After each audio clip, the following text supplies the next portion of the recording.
Criminology series Jumpball, Part 4 by Dana Elizabeth. Please take a moment to like and subscribe before we begin.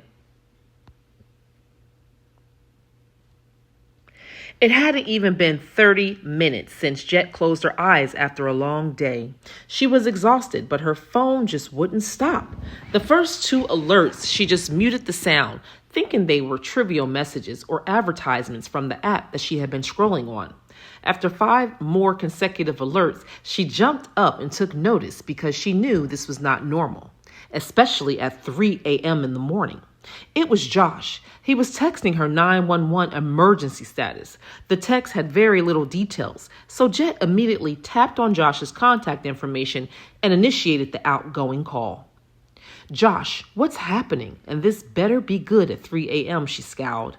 "Jet, I can't believe nobody contacted you. I was alarmed when I didn't see you."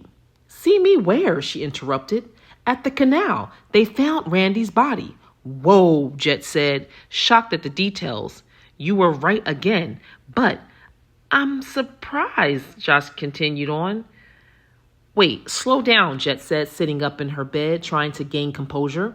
She grabbed her glasses and opened the message that Josh had sent to see the image. "Hey, Josh, I got you on speaker," she alerted him. "What's this picture you sent on the text?"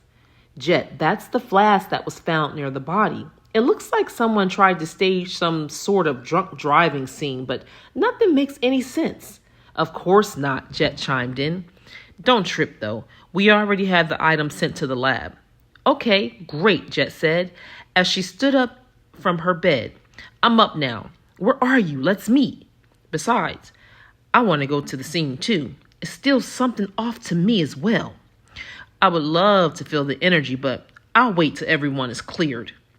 Josh agreed, and he also told Jet that since he was already in his car, that he would pick her up, and she gladly took him up on the ride.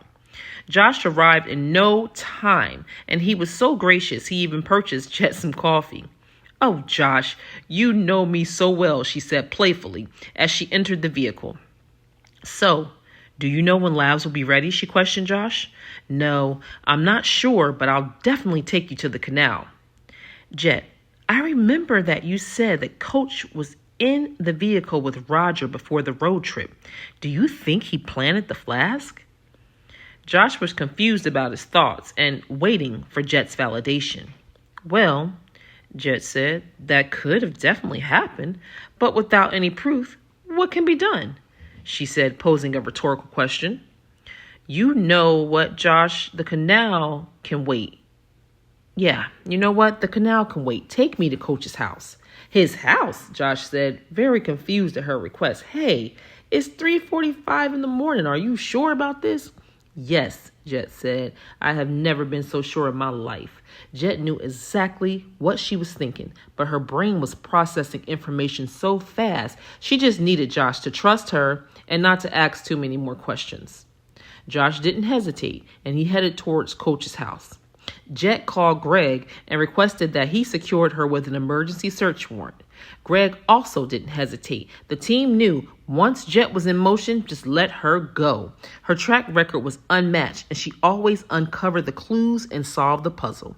Jet knew there was one missing piece, and she knew it was with Coach. No more meeting him on his terms. The body was recovered, so the game has changed, and the pressure was on. "It's time to turn up the heat," Jet texted the team in a group chat.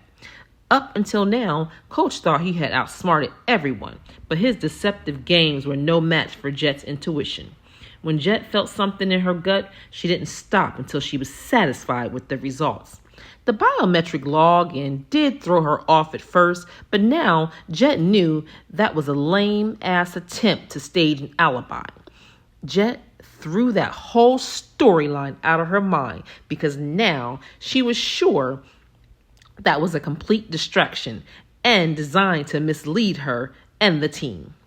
Greg's name popped up on the screen, alerting Jet to his incoming call. She answered, and Greg was up and alert. "Hey," he said, "I just got the warrant approved. What exactly are we looking for, Jet?" "Well," she said, taking a deep breath, "Coach poisoned Randy, and I want the home combed thoroughly. I saw a vision of tranquilizers. It's so strong that I know this has to be what was used. Josh told me that the car was wrecked and there was a flask. I reviewed the results for the contents of the flask. It shows that it was just filled with alcohol. Coach definitely set the stage well, Jet added while continuing. Just because the tranquilizers wasn't in the drink doesn't mean he didn't expose Randy to it in another way. Well, Jet, Greg said, I absolutely agree. Let me go. I have to go and speak to Mr. and Mrs. Patton and let them know we found their son. Great. And I will be calling you back shortly to let you know that we found his murderer. Please like and subscribe for more short stories.